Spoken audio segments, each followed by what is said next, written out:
That's just a lie to distract the idiots who want some more money from this tub of goo.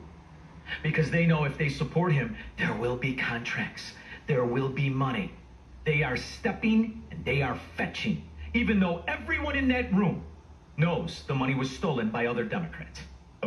Obviously, the particular PUA program, which is the federal program, where Illinois didn't lose, but the entire federal government and everybody in the United States did lose. This is the mindset of a Democrat I really like, because you can get used to living in any kind of squalor. Take a look at your neighborhoods. So don't worry, there's still people outside of your area that live in worse squalor. Now go have a good weekend and shoot each other crazy and do a little dope. Was poorly designed. It was adopted by every state because we were required to do it as they gave it to us. And they wanted the money out the door. I actually don't blame anybody in particular about this, because you remember we were heading into another depression, not a recession. None of that's true. And you know who was to blame for this? Donald J. Trump and his entire administration. And this is the first time in 6 years you'll ever hear a Democrat not blame Donald Trump. And sadly, he's right. Depression in this country in those months. And so I think the federal government was doing everything that it could think of under President Trump and the Congress to get the money out the door. And we were obligated by law to get the money out the door. In the UI system, same. Imagine that, Squirrel. Imagine signing a law that says whatever you do, spend every fracking dollar, get it out the door, and we don't care how much you have stolen, because that's exactly what happened.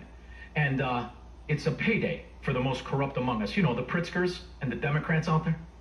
We wanted to make sure we were doing everything that we could. People were defrauding the governments all across the United States. What are you going to do? We were not any, more hit by fraud than, frankly, anywhere else. In fact, California, just to give you an example. And this is my favorite part.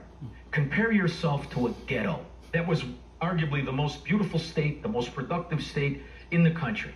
And in just 30 years is now a homeless encampment. Compare yourself to a corrupt ghetto. $20 billion of regular UI fraud. We had 2 here. New York, $8 billion. We had 2 here. Even on a population basis, we did better. That doesn't mean that we're, we got it right. We didn't. And see, there you go, Squirrel.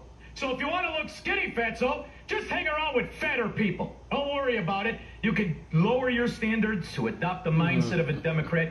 You're going to have to be a little more active and a little more aware of your surroundings, because the ghettos suck. Of course, there's always one worse. Just ask Pritzker or any Democrat. 312-642-50.